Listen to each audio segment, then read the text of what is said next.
Good afternoon. My name is Maya Sion Tzidkiyahu, and I'm the co-president of the Israeli Association for the Study of European Integration. And as I said before, we begin our keynote lecture by Professor Daniela Schwarzer, who will talk about the implications of the German elections on the European Union and the European integration.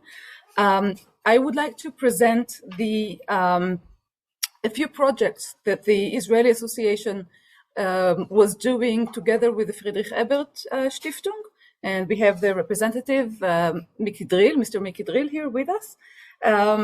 Yes, so it's a good opportunity, I think, to introduce the projects that we made, and we made them actually thanks to the Corona period. We had some free budget to invest in something different than our usual activities when we moved to Zoom, and therefore we managed to do two things, and I would like to share them with you. So the first one, and not sure from here, is a new website that the Israeli Association has. Just give me a moment because, yep. So this website came to the air just yesterday. It still had some technical issues, but this is one of the things that we were able to do, and you're very much welcome to visit it, learn a little bit about us, and become our members of the association if you want to support this EU-Israel academic knowledge spread. So you're very much welcome to join us and just know more about us. And also we have a YouTube channel that I'm sharing right now. So you're welcome also to see our events that we put online on our YouTube channel. We also have a Facebook account and a new Twitter account that we'll share in a moment in the chat. So you're very welcome to join us and follow us through Facebook and through Twitter. And what I want now to do is to show you the second project that we were working on. And it's a video clip that we co-authored with the assistance of the Israeli Europe Network, which is a new association that is headed by Mr. Ranan Eliaz, and with the assistance of its board member, On Levy. And the video clip actually wishes to target the young audience in Israel. It's in Hebrew, and our aim was to stimulate this young generation of high school students and students to think about the EU in general and specifically on EU-Israeli relations. We want the viewers to actually evaluate the importance of EU to Israel and even their importance, the importance of the EU to their own lives. So I'll share with you this YouTube film. האם בשבילך ובשבילך?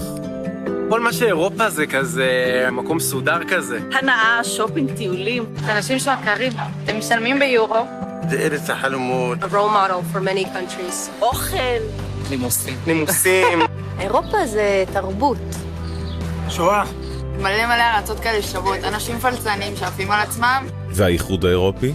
הבעיה הכי גדולה באירופה זה האיחוד האירופי. יש גורמים בתוך האיחוד האירופי שמנסים לשנות את ישראל. ליבם יוצא אל הפלסטינאים. שנאת ישראל, נראה למנהיגים יותר. בסקר שנערך בשנת 2020, עולה שכמעט חצי מהציבור בישראל חושב שהאיחוד האירופי יריב לישראל. האם זה כך? לא בדיוק. אם יש יותר סחר עם ארצות הברית או אירופה? ארצות הברית. לדעתי ארצות הברית. לא בדיוק. הנה מפת הסחר העולמית של ישראל. ניתן לראות שעיקר הפעילות הכלכלית של ישראל מתבצעת עם האיחוד האירופי, והיא גבוהה מזו שמתבצעת עם ארצות הברית וסין. מזה עשרות שנים, האיחוד האירופי הינו שותף הסחר המוביל של ישראל. ומה קורה בהיבטים אחרים? אין לי מושג. אני על הגדר. תוכנית הורייזון 2020 של האיחוד האירופי נועדה לקדם ולעודד מחקר, פיתוח וחדשנות פורצי דרך. הסכום שקיבלה ישראל מתוכנית זו הינו 1,360 מיליון אירו, מימון למוסדות אקדמיים ול-960 חברות, מעל 15,000 חוקרים וחוקרות. כיום נפתחה ופועלת תוכנית הורייזון יורופ. תקציבה עלה ל-95.5 מיליארד אירו, ומכאן שעלה היקף ההזדמנויות למיזמים ישראלים, חברות, סטארט-אפים, מוסדות אקדמיים ורשויות מקומיות. ישראל משתתפת בתוכניות אלו מאז 1996, וזהו מנוע צמיחה משמעותי לכלכלה שלנו. אירופה הפכה לאחד ממנועי הצמיחה של תעשיית המחקר והפיתוח בישראל. תוכנית ארסמוס פלוס. יותר מ-15,000 סטודנטים, סטודנטיות וסגל הוראה זכו למלגות ולמוביליות אקדמית. בנוסף למימון, התוכנית מעניקה אפשרויות לשיתוף פעולה עם מוסדות הוראה אירופיים מובילים. סטודנטים ישראלים יכולים כחלק מהתואר שלהם לעשות סמסטר או שניים באירופה. והמימון? מהאיחוד האירופי. ומה קורה בתחום התיירות? על הסכם שמיים פתוחים שמעתם? 5 שנים להסכם שמיים פתוחים העלו משמעותית את כמות הטיסות לישראל וממנה. 70% מהנוסעים טסים לאירופה. ההסכם עם האיחוד האירופי הוריד דרמטית את מחירי כרטיסי הטיסה. מאז ההסכם הוכפל מספר הנוסעים בין ישראל ובין האיחוד האירופי. כל זה לא היה קורה ללא האיחוד האירופי. האיחוד האירופי זה פרויקט מדהים, זה פרויקט של שלום בין מדינות שהיו קודם במלחמה. לאחרונה תשומת לב מיוחדת ניתנת לנושאי סביבה וקיימות. הטיפול באנרגיה, מים, אוויר והטיפול בפסולת. האיחוד האירופי מוביל את העולם בתחום הזה. יש למצוא דרכים לחזק את הקשרים ולמצוא את האינטרסים המשותפים, מבלי להחליש את עמדותינו הפוליטיות. רב המחבר על השונה. חיזוק הקשר עם האיחוד האירופי זהו יעד אסטרטגי מן המעלה הראשונה עבור ישראל. ואתם קדמו את החלומות והיעדים שלכם. ענפו את ההזדמנויות הרבות המחכות לכם ולכן בקשרים הטובים והמועילים בין ישראל והאיחוד האירופי.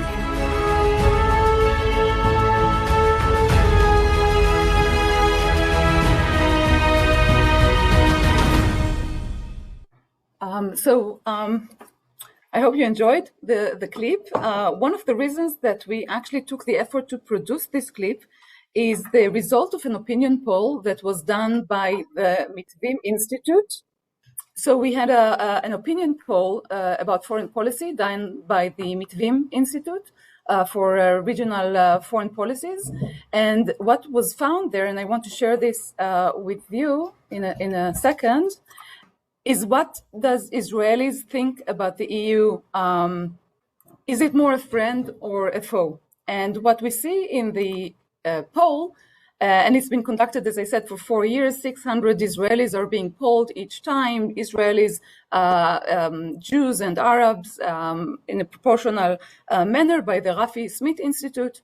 And we see that the more Israelis, considerably more Israelis, sees the EU as an adversary. In Hebrew, the question is, do you see the האם האיחוד האירופי יותר יריב או ידיד? יריב ידיד, so it's more adversary than a foe, or is it an adversary or a friend? So in 2018, the results were very shocking, I think, to people who know the EU-Israeli relations and how important they are to Israel. And since then, we see sort of a steady, a little bit of decline, but in 2021, the results of the poll also show some stability. So about 45-46% of the Israelis still think the EU is an adversary to Israel. And we think there is more to the relations other than the political relations. And this is why we chose to do this, this video clip.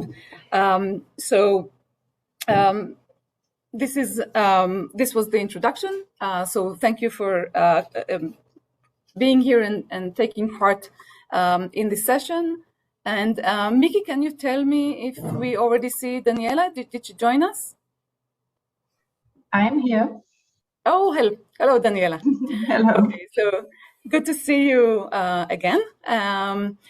So it's nice to have you, and I hope you had a chance to little bit see our. I did.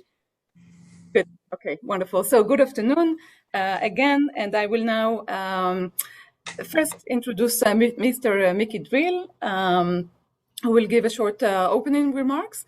But before I do that, let me thank all the persons who participated in the organization of this conference. So first of all, Naama Barak, who sits here with me. You can't really see her, but she's right next to me. And she's been behind the scenes, but working very hard on all those issues of the conference. And we have Toby Green, who's also a member of the board, who's working on our very new Twitter account. Professor Alfred Tovias, who is my co-chair chairman of the association. So he's working on our membership list, and there are a lot of people. And I want to thank also Elisheva Moati for preparing the invitation. And probably I forgot a few on my list, but I really want to thank everybody, the academic committee of the conference and the European Forum for hosting us. Without further ado, Mickey Drill, please give your opening remarks. Thank you, Maya. Dear Maya, Zion Tzidkiyahu, co-president of the Israeli Association for the Study of European Integration, distinguished speakers from Germany and Israel, Professor Daniela Schwarzer and Professor Gisela Dax, dear colleagues and friends. First, allow me to express my satisfaction about the fact that all the speakers at this event, except myself, are women.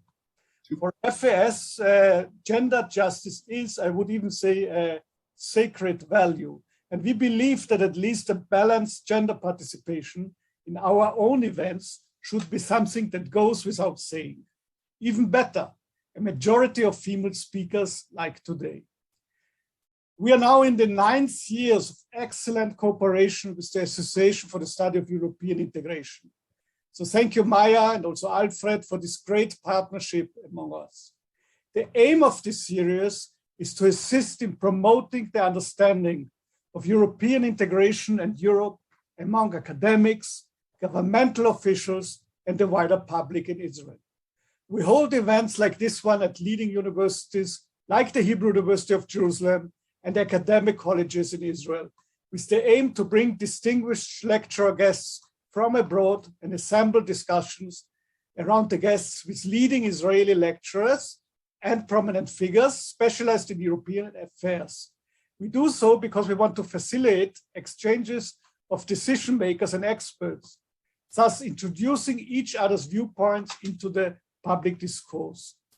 I'm happy that in the first time now for 2 years, in 2 years, we are finally able to hold an IASEI FAS event, including personal encounter. We decided to combine it with Zoom, which also has its advantages, like assembling high-ranking experts like you, Professor Schwarzer, without spending too much time and efforts in logistics. Together, we choose relevant topics like the one we are discussing today. One of the strategic targets of FAS work in Israel is strengthening Israeli-European alliances and disseminating information about the EU in Israel and vice versa. This is very important since Israeli-European relations are complex and ambivalent. And we have seen it right now at the graphics which Maya showed to us. We try to introduce European viewpoints into the Israeli discourse and Israeli viewpoints into the European one. Now, some words about today's challenging and most relevant topic. Even though I'm Israeli, but somebody who is working with within a German political foundation, it makes a difference who leads Germany. What is his or her attitude toward the EU, and also how strong the SPD, the Social Democratic Party in the parliament is. Why? One, we identify with the political values, and two, the amount of the budgets of all political foundations is directly linked to the parties in the Bundestag they are close to. Therefore, the second point has also relevance to our international partner organizations, at least in an indirect way. Now you know more or less what my assessments regarding the outcomes of the German elections are. I would like to thank all of you for joining our event today. My special thanks go to our distinguished speakers, Professor Schwarzer and Professor Dax. Your participation is really, really appreciated.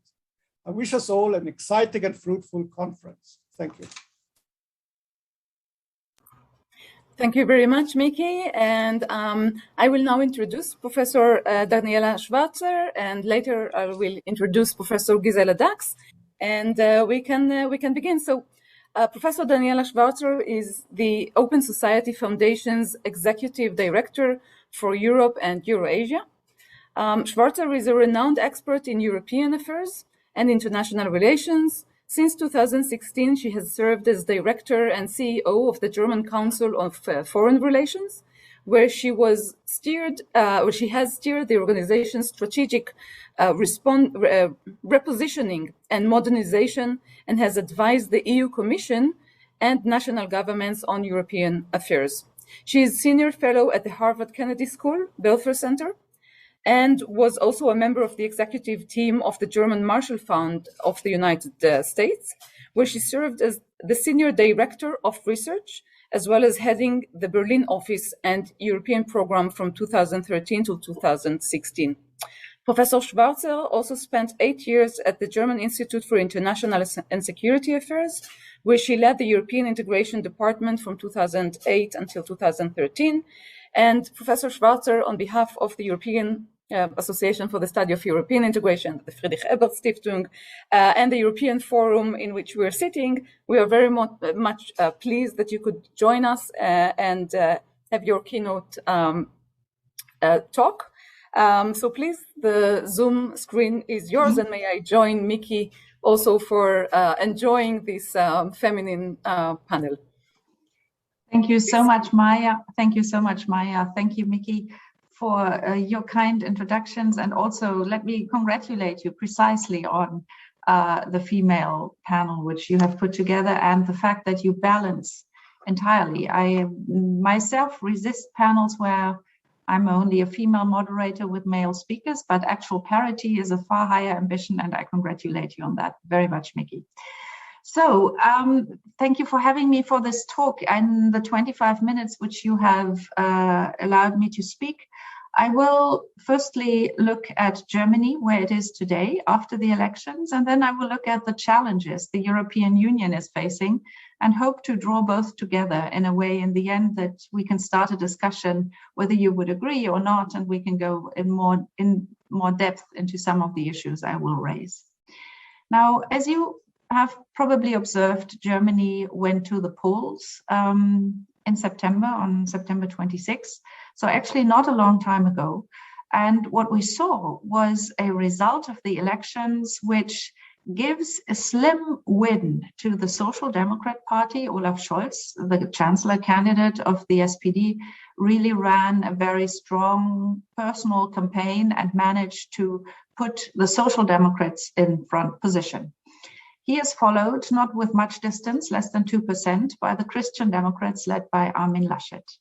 And then come the Greens and the Liberals, and then the Alternative für Deutschland, Germany's far-right party, which scored less than in previous elections, and that was the good news of the day.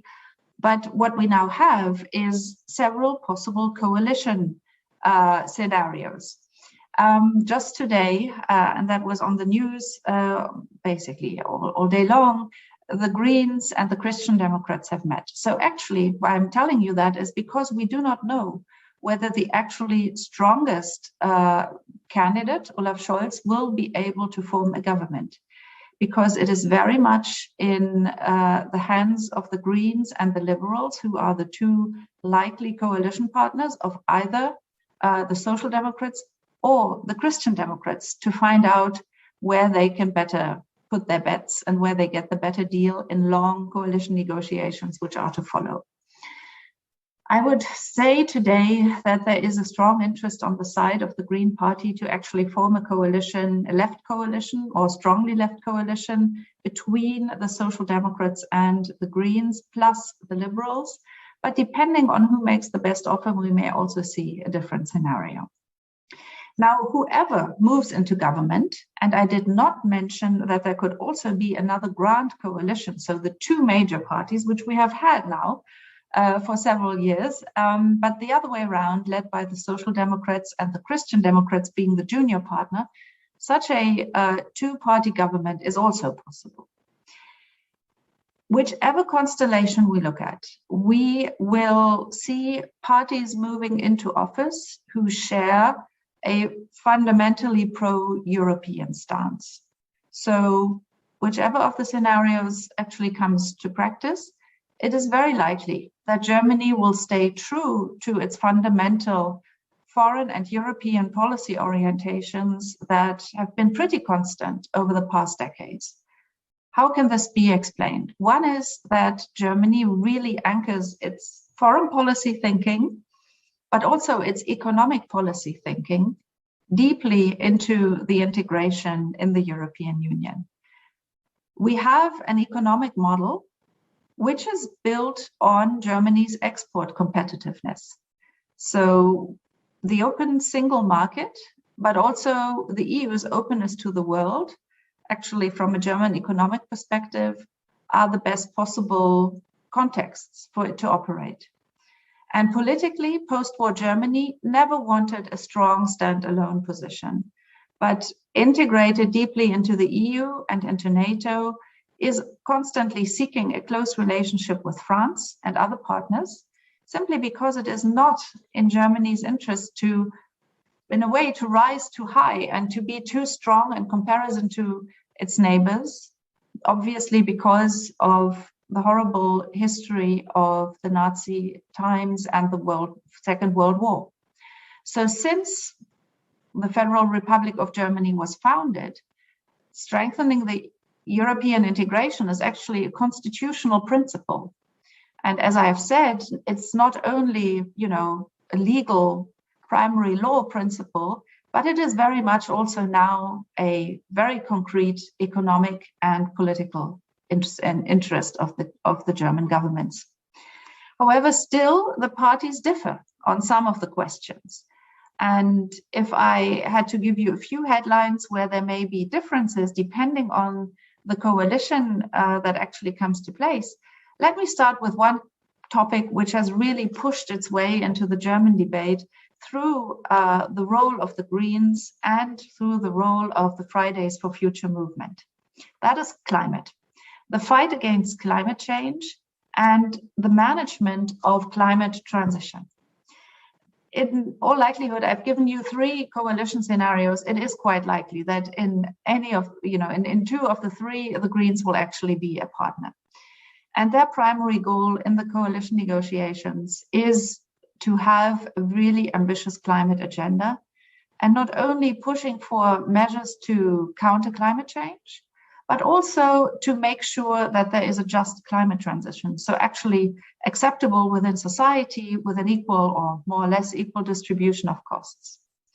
And this is something that in this new government, in my view, whoever governs, even if it should be another grand coalition, the impact will be quite strong of this topic. The parties differ on the question, how should this change actually be managed? What role for the state? What role for corporations? How can we enhance corporate competitiveness rather than spend too much public money on this climate transition? Should we go for a border adjustment tax or not? Here, the liberals in all of those questions are obviously more market oriented and want less of the state, while the Greens actually have put forward a number of very concrete ideas how climate transition should practically work within Germany. The European dimension of this endeavor is very obvious. Germany wants to be a driver, and Europe wants to be a driver of climate transition. And the EU has put forward a quite ambitious climate program and has also put forward money to support the climate transition of member states. So again, while I say there will be nuances, I think Germany will indeed move towards a role where it will drive and support the European agenda that is also already set. This has also an international dimension because climate change, we can fight in Germany, we can fight in the EU, but if we do not bring, Africa, if we do not bring China, and in particular also large countries like India on board, together with the United States, who are also very determined to drive forward climate transition, then all the efforts made in Germany will not really bring the goals that are supposed to be achieved. Let me come to one other issue, which is linked in a way, but which is also a standalone issue, where the actual election result will make a difference to Germany. The coalition building result will make a difference to Germany. And that is the question of what should the EU look like from a financial perspective, from a budgetary perspective.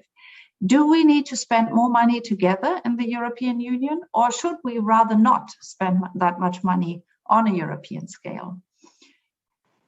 The COVID-19 crisis was a huge challenge to the European Union, and that resulted in a major effort that the member states made and the European Commission made to put together a huge recovery fund and a stabilization package, really, where not only companies and governments actually get money, but also through an unemployment reinsurance mechanism, actually individuals were or are supported by the new measures that were put in place. If I look at the panorama of German positions in the electoral campaign, it becomes clear that there are some who very clearly emphasize this is a one-off measure, we shouldn't do more of that. That would be the Christian Democrats and the Liberals, while, for instance, the Social Democrats and the Greens do have some statements in their party platform, but also in the sort of spoken parts of the campaign, where one might think that they are ready to look at this mechanism and discuss whether some of the very big successes that it has brought, namely that the EU could borrow money together in the markets at a very, very good price, that this could be used in the future as a tool.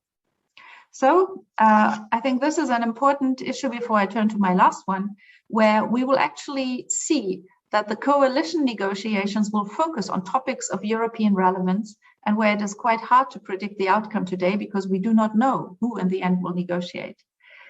The last point I would like to mention with regards to the German electoral campaign and where there may be slight differences is the question of Europe as an actor in the field of security and defense. Now, obviously, it is part of Germany's DNA to be a NATO member, to be a member of the European Union that supports closer defense cooperation within the Union. However, the parties differ with regards to several questions. One is defense spending. And here NATO has very clear goals. 2% of GDP should be spent in the next few years to come.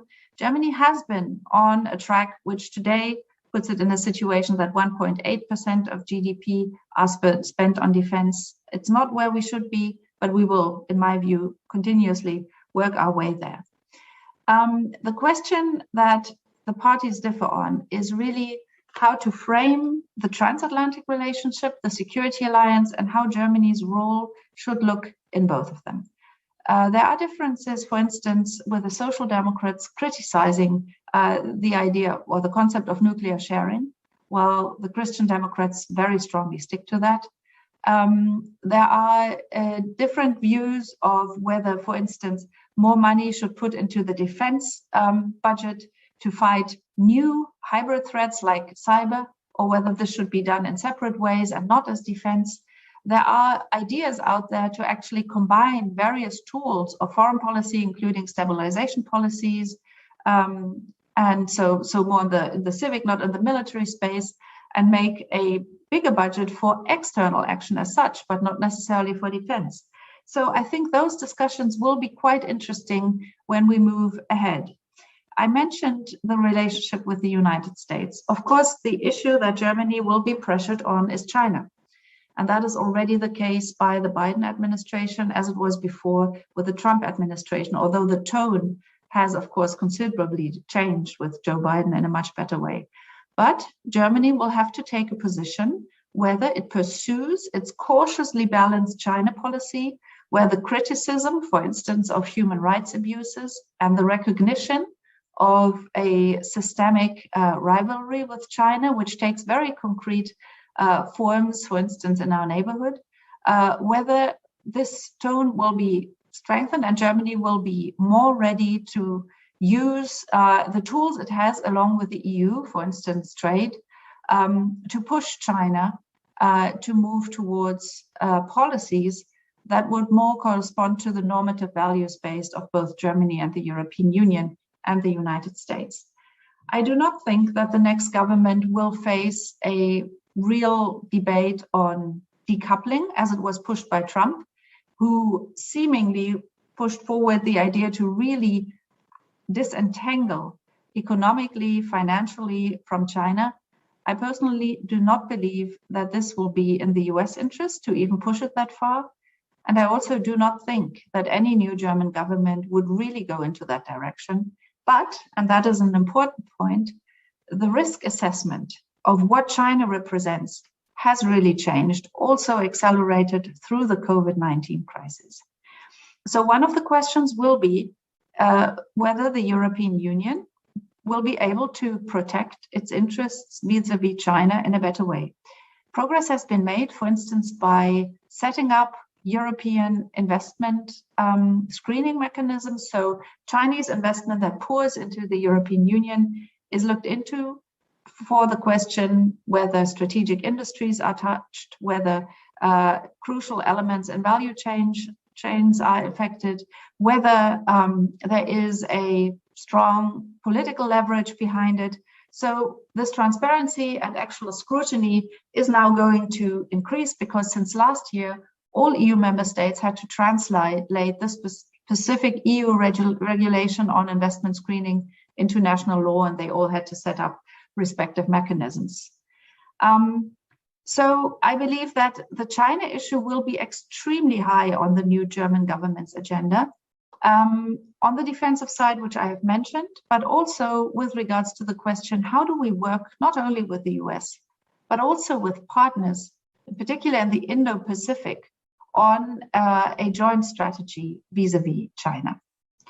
Now, I have already moved in the last few minutes from the electoral outcome and the possible repercussions for German EU policy to the major challenges the EU is facing. And let me move to my last part, which will be the closing, and then open, obviously, for debate on all of those issues, the big challenges the European Union will be facing.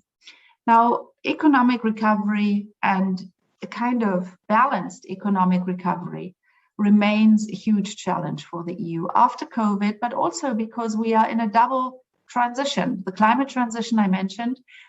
In addition to that, the technological transition and the digitization agenda, which has to be put forward. Europe is not a leader in that domain. We look towards the US, we look towards China, we look towards Israel, where some technologies are really much advanced with regards to European competitors. And so Europe has a catch-up process to fulfill. And the big question for the EU is whether it will manage to better coordinate or even unify many national strategies which have already been put in place. If you look at it from a national perspective with relatively important amounts of money, but if you compare it then with China or the US, you will realize this is too small and too scattered. So the question really is, will there be a more ambitious European tech strategy, and which will be the investments and areas chosen that will help Europe to catch up? With that question goes obviously the second aspect, and that is partnerships and cooperation. Again, Israel comes into the play, but also other countries that may be less often mentioned, Japan, Taiwan, others, which can serve as partners for technology development. And I see here that the issue of systemic competition is really changing the way governments, but also corporate actors look at this particular aspect. Because it is obvious that our technological dependency on China has become a real risk, and that there is a huge concern now that Europe develops together with partners alternatives, which doesn't mean Europe will not trade or co-develop with Chinese partners anymore. That's not the point. But the question is, do we have the necessary resilience within our systems that make us independent if we have to be? And the answer from today's perspective is clearly not yet. Then I've spoken about the internal cohesion, the external competitiveness. Security is a big concern for Europe. We have more and more crises in our immediate neighborhood, and more of them are actually managed by regional actors, which is not the EU. If you look at the way Russia, Turkey, and others have spread their influence and their actual intervention in the Middle East, from a European perspective where stability is really the prime goal, This is tricky because what Europe doesn't want to do is come in as a stabilizing actor under conditions that it fundamentally doesn't accept. Yet this is the reality in some places already. So this whole issue of its own foreign security and defense policy, the management of crises and conflicts around us in our neighborhood, and the very often resulting immigration pressures that the European Union will feel more of in the coming years. These are important issues on the European agenda, and Germany will be a key player in bringing those forward. Final remark on the calendar. We may have a government if coalition negotiations now, if they decide whom they want to primarily negotiate with, the Greens and the Liberals, and they opt for one party and it works, then we may have a government before Christmas, quite easily. If this goes wrong, and there are 2 consecutive rounds of full coalition negotiations until you notice with whom you can actually really work, then we are in for a time where we may be waiting for longer, for the government for longer. This doesn't work well for the European Union because France is going to take over the EU presidency on January 1st and is doing this in its own electoral year. So there are French presidential elections in April and May and parliamentary elections in June. In that context, heading a presidency is very, very complicated, which is why the bulk of work of France's EU presidency will have to be done in the first 3 months, January, February, and March.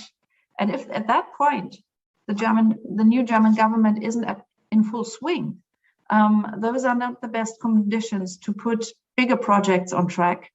But I expect, as France and Germany are very close partners and work very closely together all the time, that they will actually continue doing so during the process of government formation, and that any new incoming government will have done a basic job of establishing ties with France again.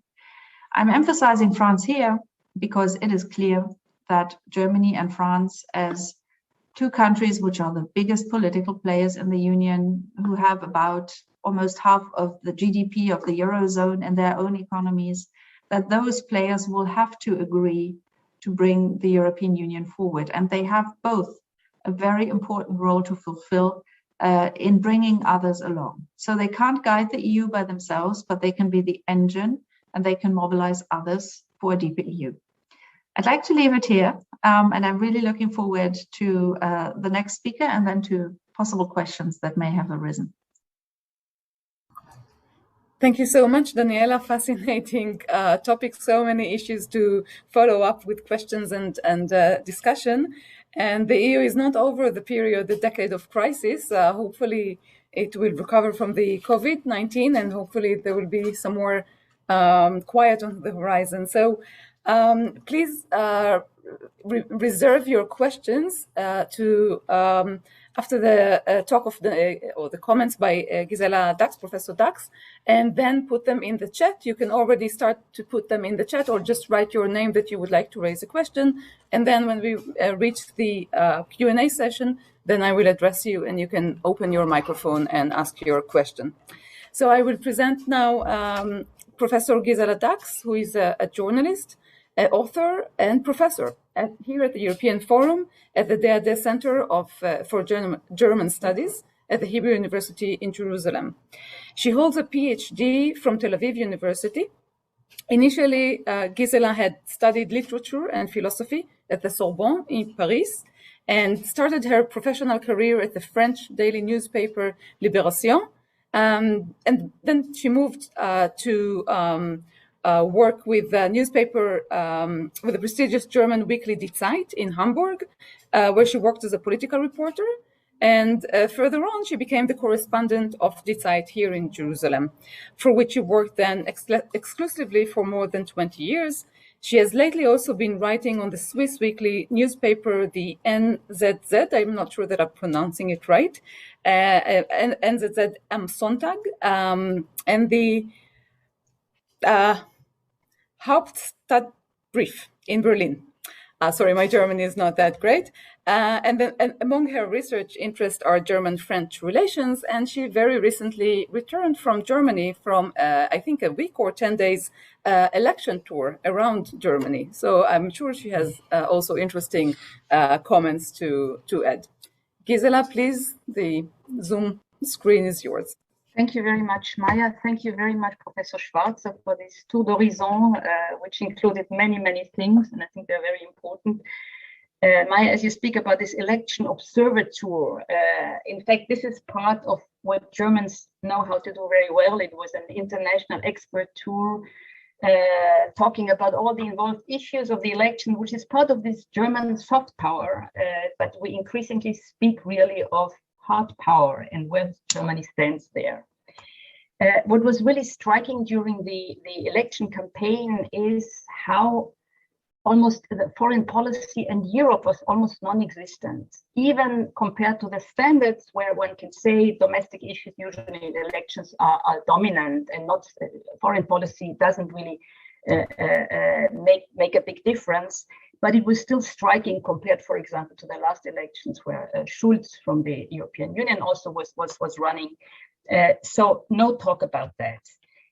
One could argue, and that's an interesting thing, by the way, that young people in Germany who voted in a big chunk for the Green Party and the Liberal Party, that they might have internalized Europe on the one hand already very much. The Erasmus generation, that they might not really think this is very much needed, but as Professor Schwarzer has pointed out, lots of the issues like climate change, for example, for that this European unity is needed in order to get things, to move things forward. Germany cannot do this on its own.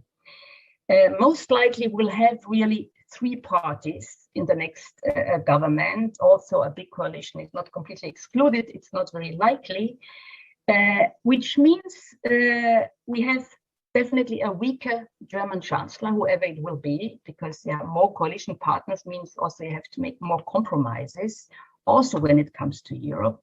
And then you could also say, as Merkel leaves the scene, Germany on the one hand might not be fundamentally different from before. I also here would agree that there are differences between the parties, but as a whole, it will remain pro-European, and none of the parties who will form the next coalition would have a different agenda, even though there are small differences. But Merkel, on the other hand, was a very strong figure in Europe. And she was also holding somehow the EU together with her skills. She divided them also, as we know, the refugee crisis, the financial crisis, north, south, east, west, but she was holding it together. So the question is, and France was mentioned here, whether Macron will step into this place to be not the first lady of Europe, but the first gentleman of Europe. But the question is whether Macron can be this cohesive force. He tries, and the timetable had been mentioned. This is really everything very tight. Macron also did win the last elections by being very pro-European. So he wants to repeat that, but for that he needs Germany. So if, and the agenda was mentioned, France takes over in January the EU presidencies. Let's hope that Germany until then has a government. But there is also a difference, and then we have the elections in France in April and May. But there is also a more disruptive way of advancing things than also a German style in general. And this is not only a question of Merkel's personality, also of German institutionalized way of thinking, much slower in that form. So France pushes for more autonomy. In fact, this was something that also Merkel, in this famous statement when she was in a clash with Donald Trump, saying Europe has to take its destinies in its own hands. So it's somehow out there in the air. Europe has to be more powerful, also in terms of defense and autonomy. Macron is pushing for the EU to take over regional military duties from NATO. So Scholz, the German social democratic candidate for chancellor, he would be fine with it, probably also Laschet. In one of the rare mentioning of foreign policy during the Triel, that's where this televised debate between the three candidates, Scholz said that in 2050, there will be a common army in Europe. But this is really far away. He might be very old by then if this goes there. He also said that the Bundeswehr, which was badly equipped, got stronger under his watch as a finance minister. And he also sees German soldiers more active in NATO and EU. But still, I mean, we cannot touch on all the issues, but Afghanistan was really a wake-up call to be also more independent from the US without stopping the good ties. I mean, don't know, it was the first time that NATO's Article 5, committing all members to defend one another, was invoked. So there was a strong European participation in Afghanistan, German soldiers there, also economically. But this was what Laschet said. What he would like is that Europe would become so strong that they would be able also to withdraw from Afghanistan without the help of the US, as they didn't manage this time. So one could argue that Europe might be heading for a period of prolonged uncertainty after Merkel leaves the stage. She was this consensus builder. This is a famous word now, dissent management. We have it in Israel here and also in Germany, talks about how to get a more diverse government together. Who will be able to do this? And I think one other more point that was touched, I think it's the resilience of Europeans when it comes to security threats, or to also be better coordinated. I think the EU needs to change, needs a change in mindsets when it comes to the relationship with the rest of the world. I mean, all the energies have been drawn inside in the inner European divisions and how to hold this together. But now I think the question really is how to react. China has been mentioned, Russia, and probably what is most important is somehow a common threat perception also. That is also not the same thing, depending on where you look within Europe. And maybe also a question that I would rather ask here, whether you need to alter European spending rules in getting agreements from countries to spend more on matters such as defense and climate issues, whether this could be simply done or there needs to be a change of framework, regulations, and so on. Altogether, the Corona recovery program has been mentioned. This was some success that Macron could be very proud of, that he managed to get the stingy 4 countries in Europe, and mainly Merkel, to agree to this program. He wants another one to get this through. Recovery is important in Europe after this, hopefully the pandemic times are over, which would position him, if he wins also again elections, this is quite likely right now in France, and to become a stronger figure in Europe with a German partner. Also, an interesting twist will be, as the FDP will be definitely part of the next government with both coalitions. In fiscal questions, the Liberal Party might be quite a headache for France. Also, otherwise, his part, the FDP, is very close to Macron's Rassemblement National, the party. Not the Rassemblement National, the Mouvement En Marche. They belong to the same faction in the European Parliament. So, and Macron really needs a reform when it comes to criteria of European depth and so on. So here it would be interesting to watch what the new actors, in that case, the German FDP, would bring into this package in the European concept. Nuclear policy and the Green Party in Germany is very different there also from France, might play a role future-wise. Otherwise, I think it's, I would just wrap this up to, again, I think that I would really mainly argue for an intense discussion, in fact, about criteria of common sense of threats and what is needed, and on the regulations, what means spending in defense and security policy. Thank you very much, Gisela. And we now open the floor for questions. So if you're here at the room sitting, you can either open through your own computer or come to this computer and ask from here. Or as Georgia Gomel was doing from the chat, you can just even just write your name that you have a question, and I will give you the Zoom screen, and you can open your microphone and ask the questions. And there were so many issues that Daniela and Gisela that you raised. Really, we can ask a lot of questions. Maybe I'll take a little bit of the advantage of the floor being the chair. And first, I have a clarification question, Daniela, or Gisela. I mean, I think Germany has not known any government that had 3 political parties within it. Am I correct? So who is going to be the foreign minister in such a constellation? Is it like clear, or is it still really under debate? That's the first question, because usually we had the chancellor coming from the major party, and the second smaller party had the foreign minister. So what's going to happen now? And that obviously has a major effect on Israel, but also on Europe. And Daniela, one thing also that I wanted to ask or comment, obviously the next generation EU is a big challenge for the Liberal Party in Germany, but the next round of EU budgetary talk would only begin in 2025, when there will be another German round of elections, right? So it's a bit further away. I mean, there were talk about the NGEU as sort of an obstacle, that the FDP does not want to repeat such an exercise, that Europe will have a common debt again. So if you have any thoughts about also this sort of schedule.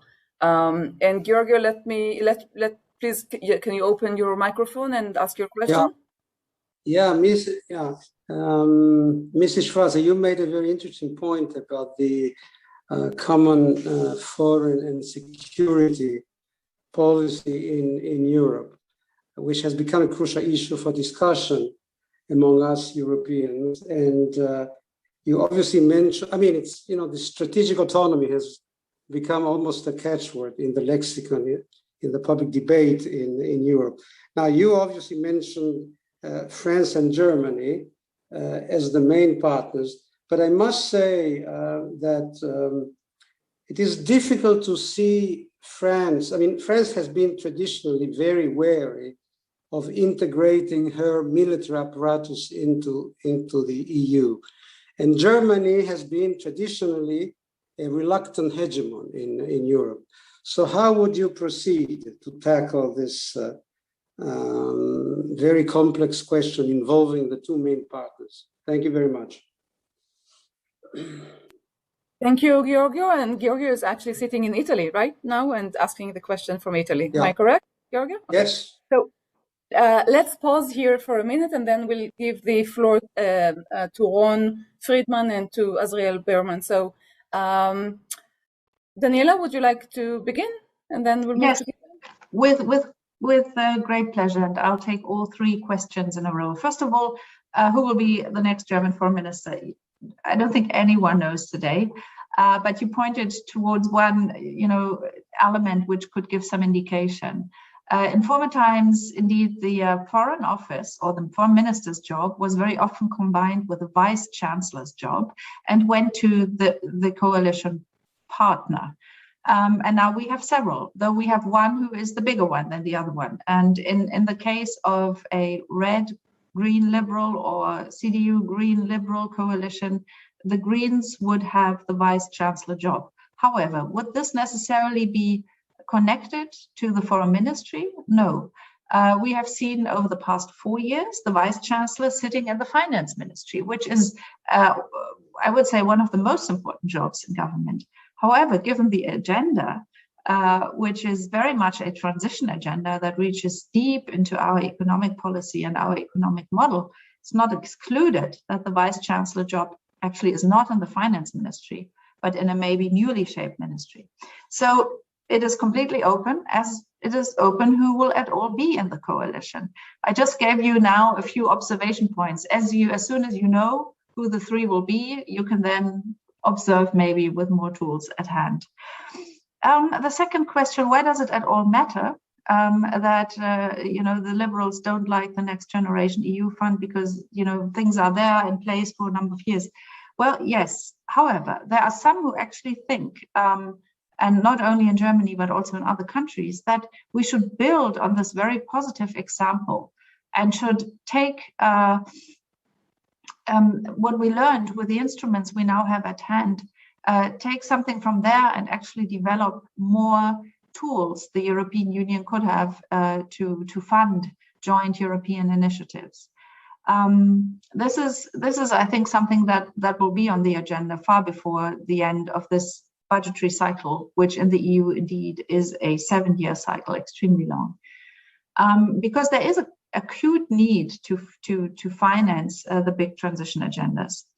The second linked issue is really one of budgetary policies in the European Union and how, with the major debt and deficit rise over the past 2 years under COVID conditions, the EU can actually maintain its fiscal rules. So this is a bit of a different topic, but for the cleavage we see between the parties in a possible coalition, they will be on this, the cleavage will be pretty much similar to the one on budgetary tools.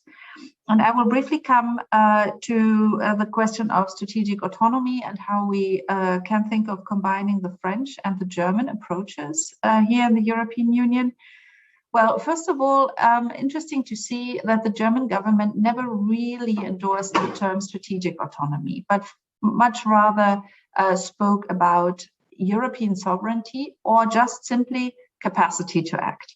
The French government, in my view, under the EU presidency, will make a push using the term strategic autonomy. And as we know, since Ursula von der Leyen gave her Outlook speech, her State of the Union speech, there will also be a defense summit in some shape or form.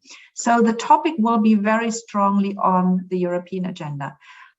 How can the debate, which really divides the EU internally, how can that best be channeled? Now, what's the problem? The problem is that some interpret the ambition of getting into a situation where the EU has strategic autonomy. They interpret this as a turning away from the United States. And they are fearful and cautious because they say we are dependent on the United States and we shouldn't at all raise the impression that we are building an alternative. Countries that fall into this group are mainly the Baltic states, Poland, those who really feel a strong security threat, even a physical threat from Russia, but also others who have built essentially all of their armament procurement on the transatlantic relationship. And so the EU has different cleavages and groups here to look at the question how defense should be framed rhetorically, but also how it should practically work. And I think the big challenge today is to, first of all, and things are moving ahead quite decisively. First of all, we need a shared European understanding of what the problem is. I mean, where are the threats? To whom are they pertinent? How can they be forecast for the future? And for this, one exercise is of extreme importance.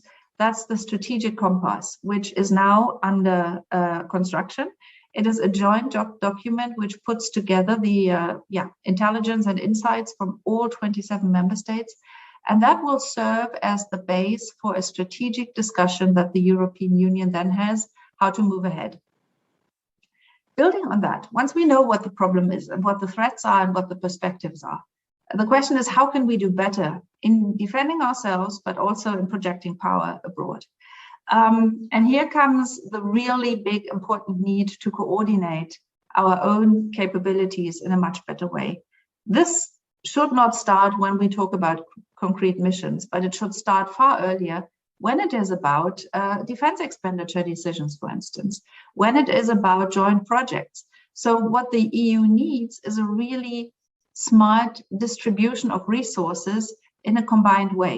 That obviously requires enormous amounts of trust. If you're willing to work with the others to get this done, even if it's not a joint armament project, but you say, okay, you do this, we do this, and together we have enough. And the final thing is then, when it comes to a situation where armed forces actually should or have to be deployed, what are the exact mechanisms under which this happens? Will it be the already existing arrangements for rather flexible small groups to deploy 3-4 countries, for instance? Or is there a higher ambition? Some argue for something like a European army, but I don't think that we are anywhere close, and we should not at this point in time use this as a debate that actually hides the ones we really need to have. And I think in that I have outlined the steps that we need to make.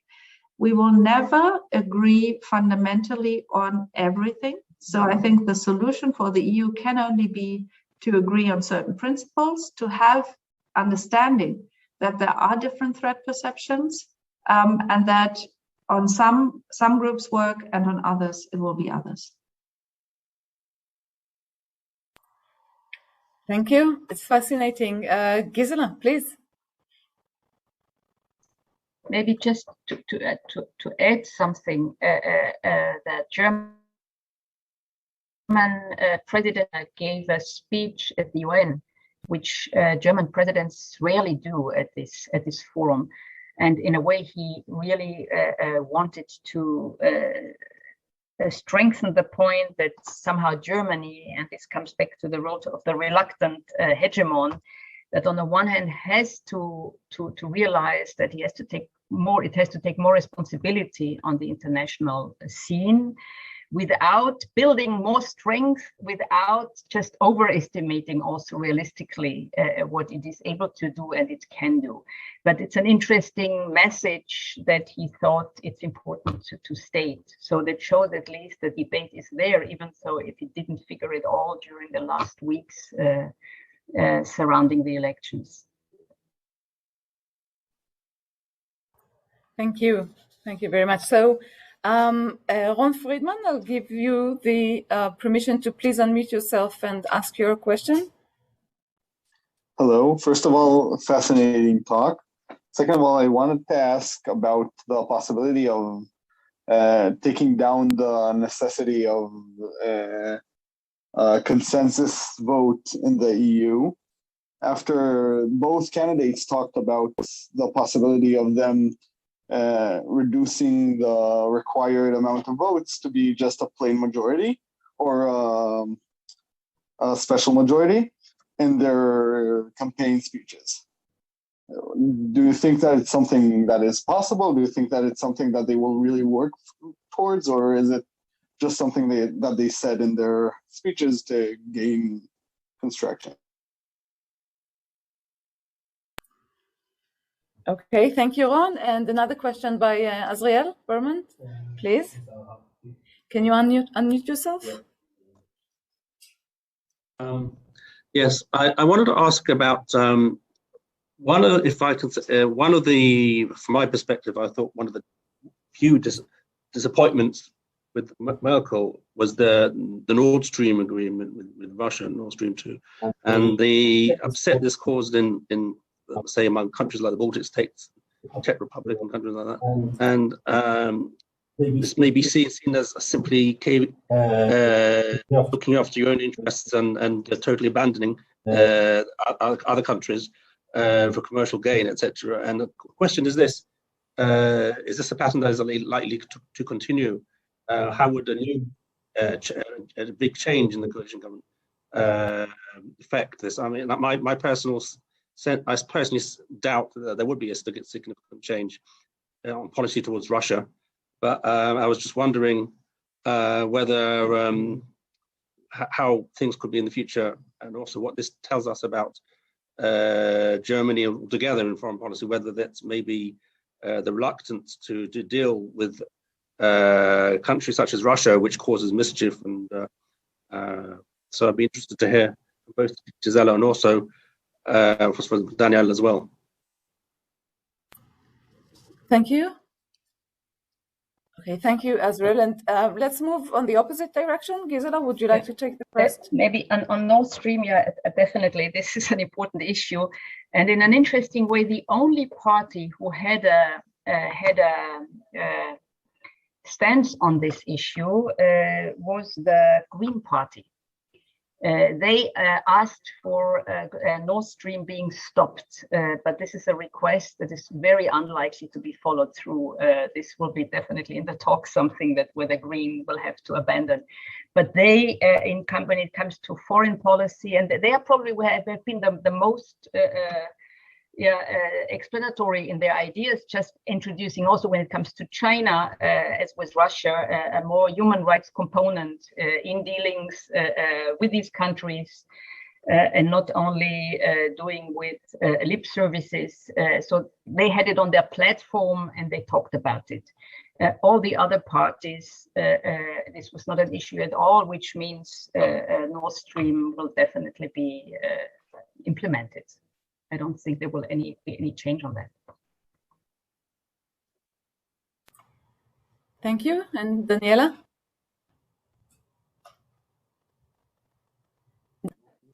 I agree with Gisela. It is almost built, and I don't think that the Greens will be able to stop it. However, the emphasis of the new government will be, because the pressure of the US is also very high and from our neighbors, to make sure that the agreements that are currently under negotiation for gas transit deals with Ukraine are respected, and that the geopolitical price of Nord Stream, which is really there, it's, in my view, one of the biggest geopolitical mistakes of the Merkel government, that this is managed in some ways, and that obviously mostly concerns the eastern neighbors of the European Union. But what the next government will be facing, in any case, Nord Stream or not, is of course the Russia challenge, because we at the moment have a situation where still, since the annexation of Crimea, which challenged the European security order by the violent move of national borders, we at the moment, we do not have a joint understanding with Russia as Europeans, what kind of security order we are actually going to develop to make sure that stability on our continent is guaranteed. Also, Russia intervenes heavily in the European Union and in its neighboring states. There are pushbacks, but this remains an extremely contentious issue through, information, disinformation campaigns, other, cyber attacks, killings on European territory, many things. And since the Navalny affair, where Germany stepped in and decided to treat the Russian opposition leader on German territory after the poisonous attack on him, since then the relationship has become, even more controversial. So I think, as I said, Nord Stream is a mistake. It will still be put to work, but that doesn't mean that if Nord Stream is put to work, the Russia policy as such may not even get a little harsher than it was. And I think the Greens may try and push for that. However, we also know that the Social Democrats and the Christian Democrats, having been in government for so long, actually stood behind the Russia policy that has been implemented over the past years. However, as I said, the Navalny affair did make a difference in the German debate on Russia. I'll quickly pick up the qualified majority vote question, if you allow me to, Maya. Will it be implemented? I don't think this is very likely. Why? Because you need unanimity to decide to implement qualified majority voting. And those countries who actually prevent unanimous votes, they have an interest also to prevent the change of the rule. So this is going to be difficult. However, there may be a window for certain decisions, because you can actually introduce QMV by a unanimous vote of the European Council without a treaty revision for selected areas of European foreign policy. So maybe it's possible to single out smaller, I would say, less important questions. For instance, so in order to be quicker, the deployment of humanitarian aid, which as such is a hugely important thing the EU does, but which may be less controversial than other areas. So that may be possible, but for a fully fledged foreign policy run by qualified majority rule, I don't think it would happen. If I were totally wrong, and it did happen, it doesn't mean that it actually changes everything. Why? Because if a vital interest of a member state is touched, the question will always be deferred to the European Council, which is the meeting of the heads of state and government. And they always decide with unanimity and in consensus. So even if we change the rule, it doesn't mean that it will actually be applied to the key topics, which can then move simply one layer upwards and be on the table of the European Council. Thank you. I would like to raise two issues. First, Gisela mentioned that the campaign, the elections campaign, did not deal with the European Union. And the last election campaign did not deal with immigration, for instance. So I'm wondering, can you explain it? What is your explanation for this, removing this sort of off the campaign order of the day? And the second thing is, again, regarding common foreign and security policy, in this balance between values or normative power and conditionality vis-a-vis the necessity to maintain stability in the region, both to the east and to the south. And we see very clearly that this equilibrium actually tilts to stability rather than to values. But because the EU doesn't have a lot of tools at its hand to actually use, other than maybe the trade ones, it's possible also that the EU would be left with none, no stability and no values. So, if you have any thoughts on those issues, so please, who would like to go first?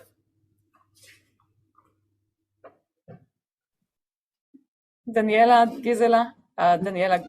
I can, Gisela. Gisela, I think Gisela is speaking, but she's on mute, so maybe she wants to unmute. If you want to go first, I have no problem, Daniela. Let me be very brief on that. I guess the pandemic played a big role on that.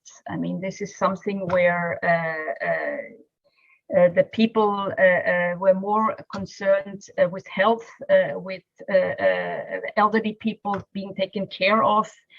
Germany also, don't forget, it's a country that is really getting old demographically. So this might explain, by the way, the rise at the end of the day. Also, social democrats were very much down in the polls.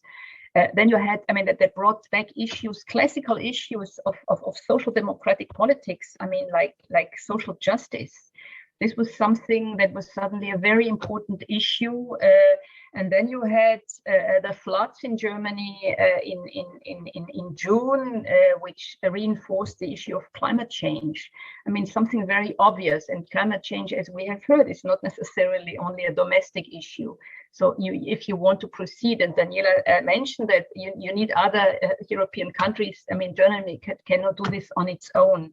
But I think in that sense, the pandemic just helped to this recenteredness on each nation state, on its own issues. And I think even if you would go through the news, it was really a lot spoken about domestic issues, which might be also natural in these strange times. And also 4 years ago, it was Martin Schulz, who was running.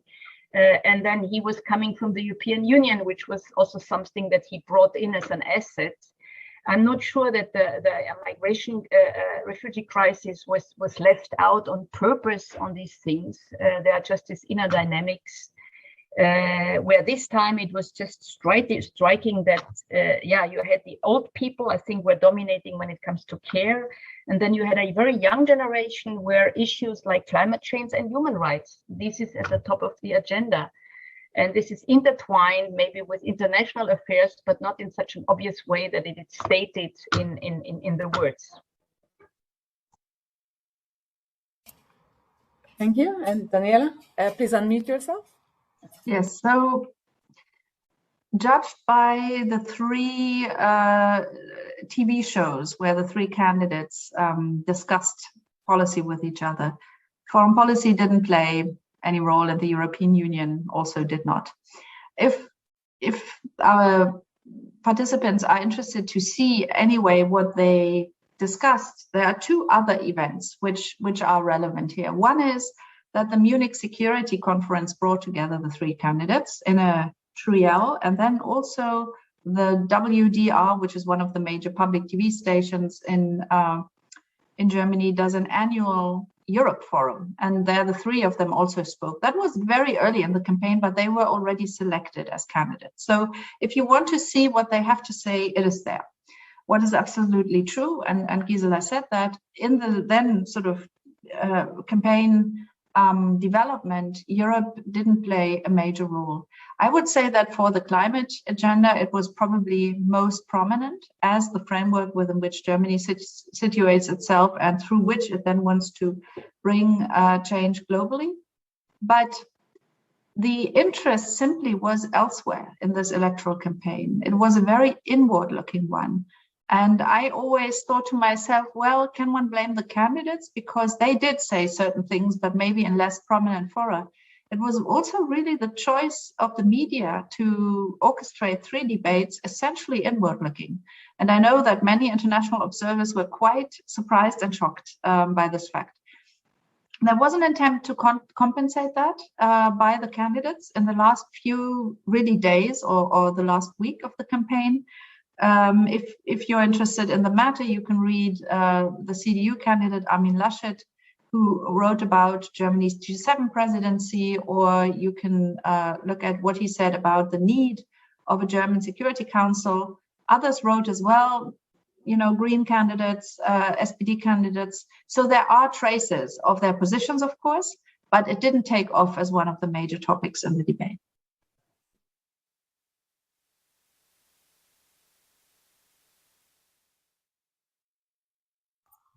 Thank you.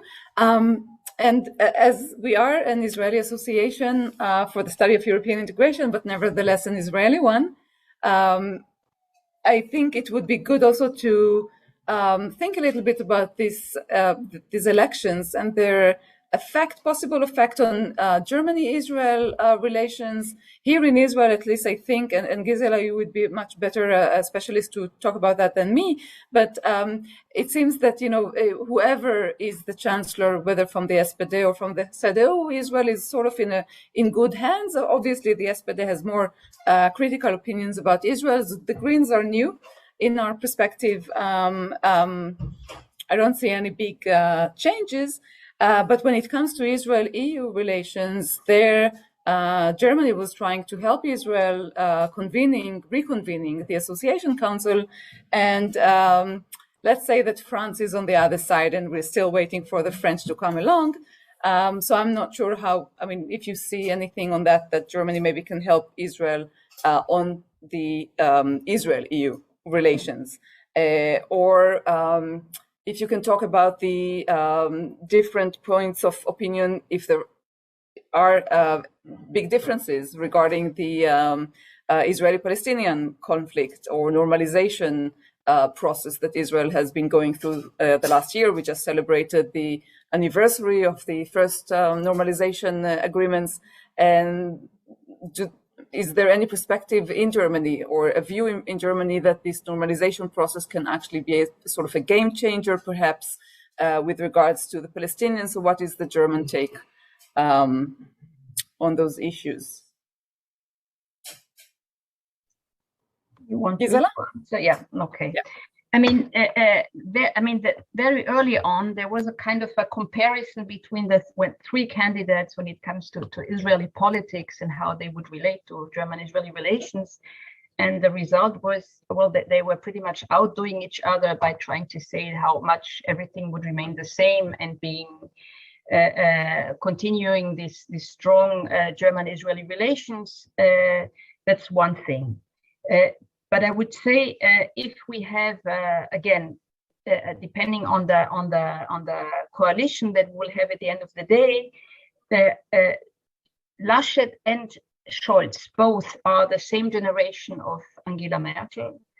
I think there also Scholz himself, from what we know about him, Laschet as well. I mean, even more so, I would say that would more or less remain the same. But if we talk about the Social Democratic Party, Scholz, and this is, by the way, part of the whole discussions,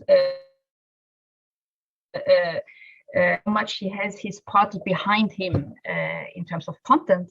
And there are many issues where he has a strong left-wing basis in his party with different ideas on many issues.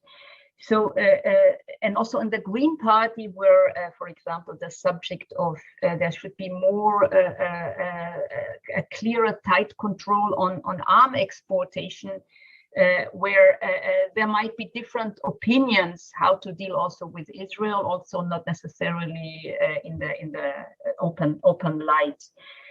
But there might be rather behind the scenes more discontent or more discussions about how to handle this. On the other hand, as we do have in Israel right now a new government, there is also this, I think, this understanding, and this is, by the way, an interesting. I mentioned this before.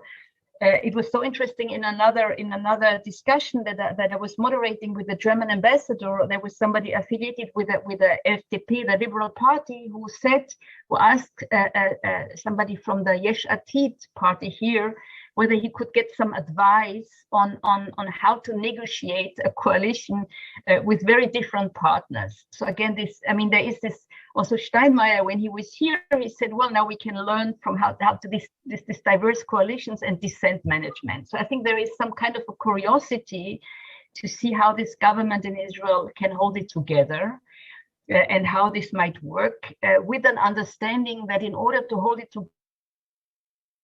together, it needs to pass a budget, but not many revolutionary things can be done. So I think this also helps that probably this is really not on the agenda of the new government. But the more I would say there are definitely within the left wing, within the Green Party and the Social Democratic Party forces who would question in a much stronger way, at least behind the scenes, how to deal with Israel. Thank you, Gisela. Daniela? I think I have nothing to add. On the surface of things, I think the continuity will be very strong and the solidarity with Israel. And as Gisela has said, the arms control issue is going to be a quite crucial one in the new government because there are quite opposing views. Also pressure from European partners for Germany actually to relax the rules, while others may, within the new German emerging coalition, may actually want to strengthen them. And the point that Gisela made is that because of the sensitivity and the centrality that Israel's security has to Germany, that any criticism will most likely only be shared behind closed doors. But given close ties between the two countries, I think this is possible. That if the Greens come into government, if they play a role that is relevant for the relationship with Israel, that the tone may actually change. Yeah. Thank you. Okay, we have 3 more questions, 2 from the room and 1 from Adi Kantor. So Dr. Toby Green will ask first, please. Thanks, Maya, and thanks Daniela and Gisela for this great presentation. We've heard a lot about policy, but of course personality also goes a long way. It seems that obviously whatever coalition is formed, we're going to see one of the most experienced and dominant leaders in the history of the European Union, in Angela Merkel, replaced with a new chancellor, most likely it seems, Olaf Scholz. So what can you tell us about him as an individual? What can you tell us about his personality? What kind of person is he? And we know a lot about Macron and his vision for Europe. But what kind of vision for Europe does Olaf Scholz have? And what can we expect from his own leadership and also his vision for Europe as an individual? Thank you. And we have Susie Cohen-Weitz with us also. So I'm just joining my computer and you can hear her. I just have a a different question. Was the issue of anti-Semitism an issue that was brought up in the election campaigns? I know that Zentralrat President Josef Schuster complained that it wasn't mentioned, wasn't discussed enough. Germany has 27 anti-Semitism commissars, and it's a big issue, and everyone is speaking out a lot about it. It's now also the anniversary of this year of the Jews of 1,700 years of Jewish community in Germany. So it's all the time a big issue. Was it an issue in the election campaigns of the different parties, and what did the different parties basically say about what is their stance to anti-Semitism? Thank you. And it is Dr. Susie Cohen-Weiss. And to Adi Kantor, please, from the INSS. Yes, thank you very much. Thank you, Gisela and Daniela. Really interesting lectures. I was, maybe I'm in continuation to what Susie mentioned.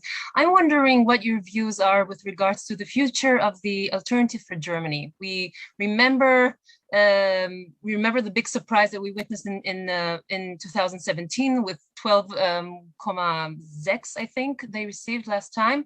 Their supporters, a few of them have left this time, and they are now on, last time I checked, it was 10%. First question is, where do you think the supporters went? Which parties did they go to? This is interesting for me to know. Why the AfD went down? Is it because immigration or migration issues wasn't on the agenda this time, or maybe it was the corona that somehow affected that? And we know that on the eastern part of Germany, they are very, very strong. So on the one hand, they are going down, but at the same time, very strong in the east. So I would love to hear your views on that. Thank you. Thank you very much, Adi. And please, Daniela, the floor is yours. Thank you very much. I will begin maybe with the last block of questions, and then move to Olaf Scholz on the personality question. Whom would you be facing, and we as Germans?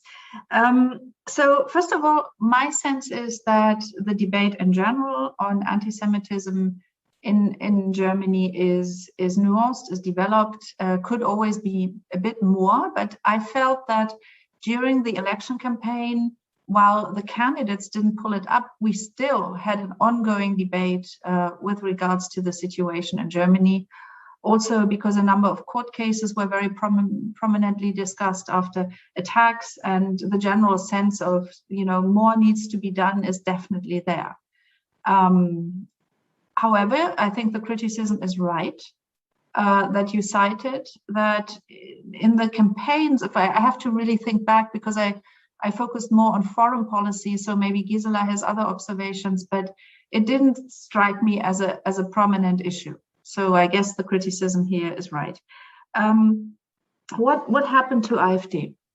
Well, AfD, as you may know, was first founded as a party which was essentially a right, very economically liberal, somewhat Euro-critical, if not sort of European South-critical party that very much put forward very sort of traditional German thinking about economic integration, neoclassical thinking, and so on. So that was the beginning, and it was very close to industry and really conservative liberal, very strong. And then it turned further to the right, and today we have an outright, far-right party in the Bundestag, which came back lower than it was, which is great news in my view. The most important thing, I think, is not only that it shrunk, but also that it is no longer the largest opposition party. If you are the largest opposition party, you have particular parliamentary rights. For instance, you chair one of the most important parliamentary committees, the budgetary committee.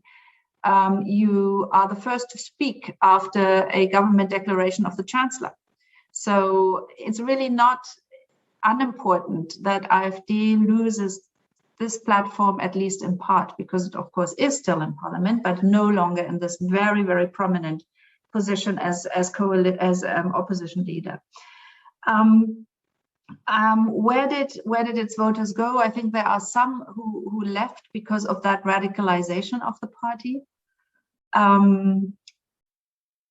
The party is under observation of our intelligence services because of the violation of German basic rules when it comes to racism, anti-Semitism, and so on and so on.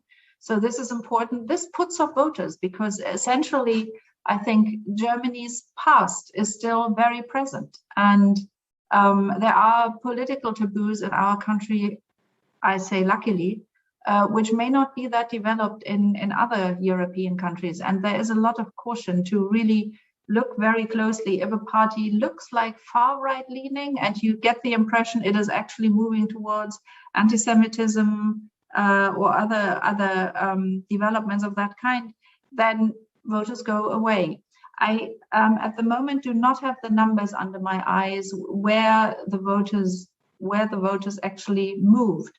But yeah, I don't know whether Gisela has them, but I think it would be interesting indeed to look that up. But I think a number of voters moved towards the moderate parties for the reasons I just gave you.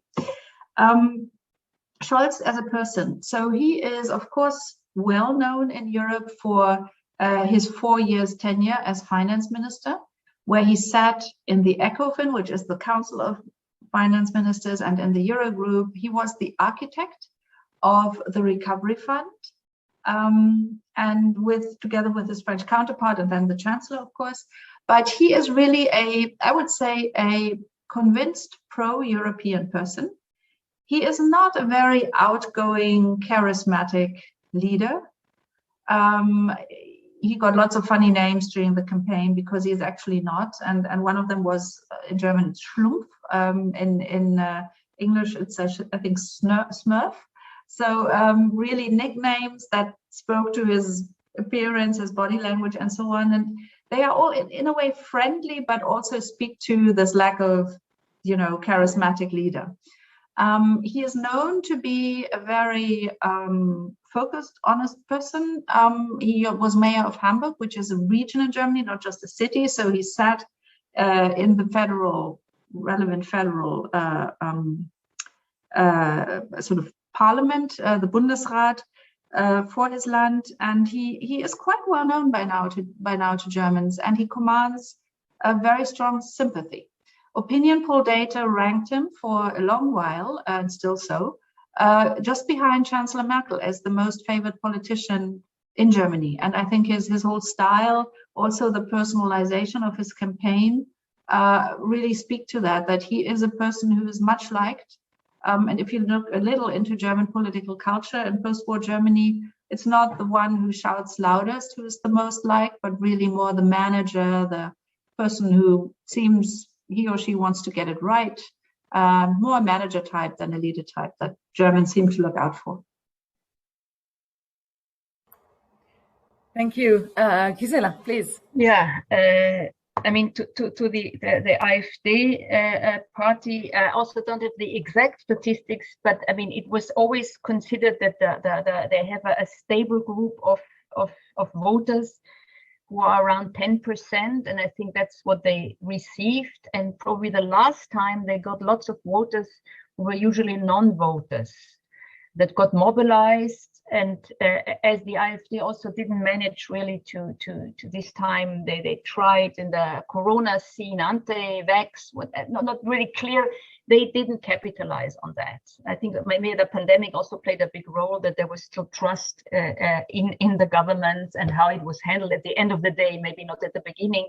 So this is where they didn't manage. So this is probably the true size of a constant votership. While it is true and has been mentioned in the East, they have in parts 42%.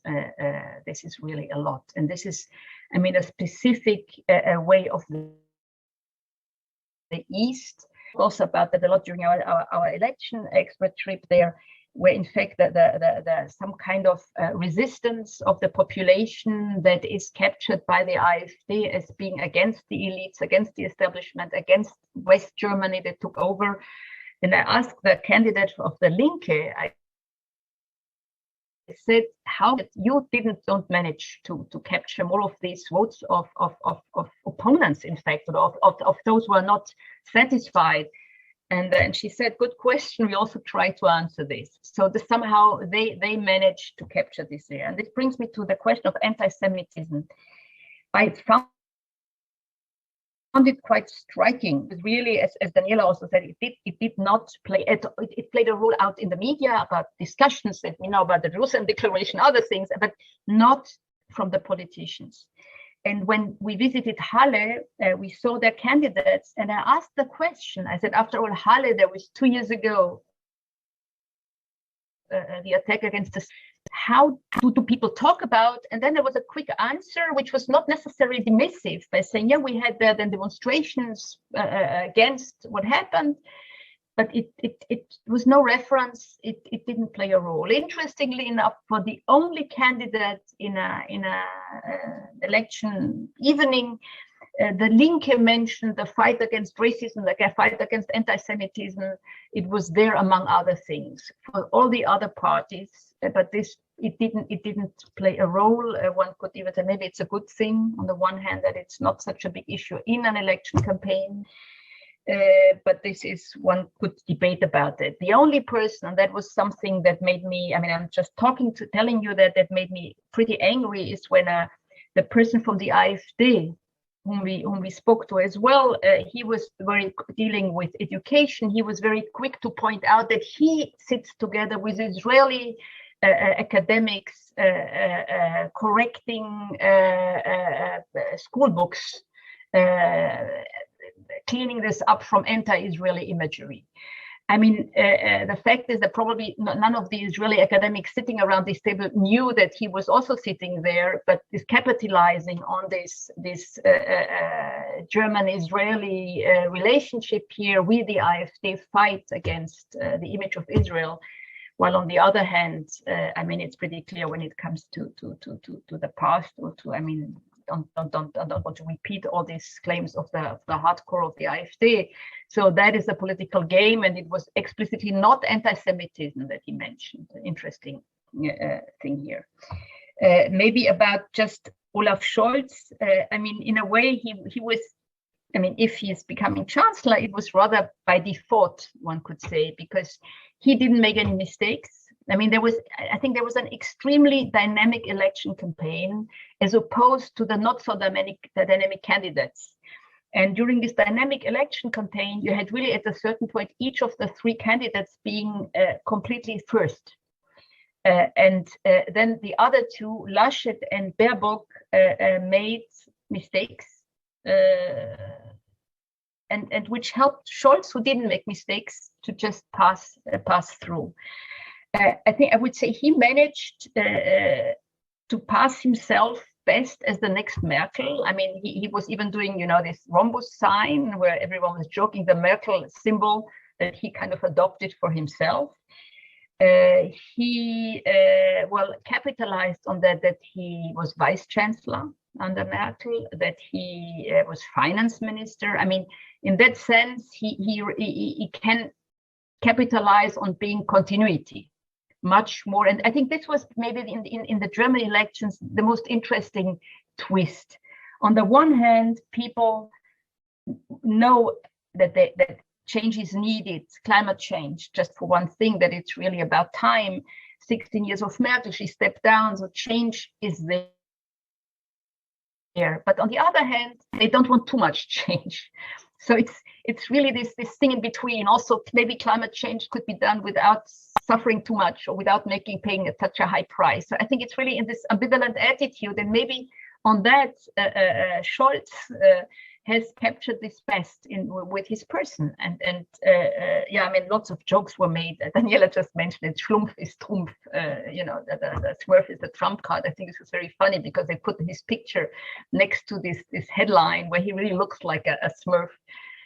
Otherwise, he used to be also not only finance minister, he was the mayor of Hamburg, coming from, by the way, as Merkel was born in Hamburg, from this northern Protestant city. From a time also as the mayor of Hamburg, he knew Emmanuel Macron.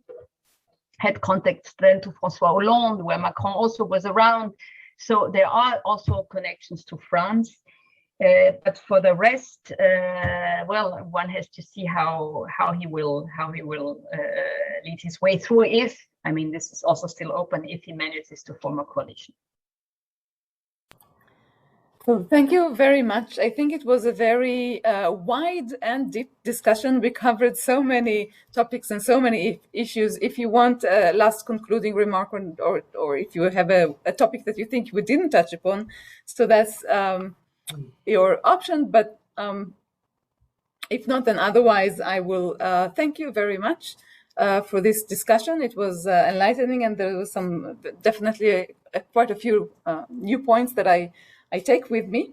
For me, it is the last event of the association in which I'm the co-president.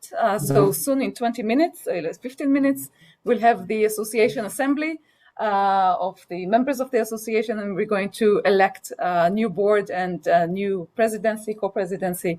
So it was a great pleasure to host this event and hear your take and your opinions. And last, but certainly not least, I would very much like to thank Mr. Mickey Drill for this past 5 years of really good and successful and friendly cooperation. So the Friedrich-Ebert-Stiftung was really beneficial to the association in all our activities and seminars and conferences. And also to Paul Pasch, the manager of the Friedrich-Ebert-Stiftung. So I thank you all for coming and for taking place. It was a pleasure. And I hope to see you soon. Thank you very much. Bye-bye. Thank you. Goodbye. Bye-bye.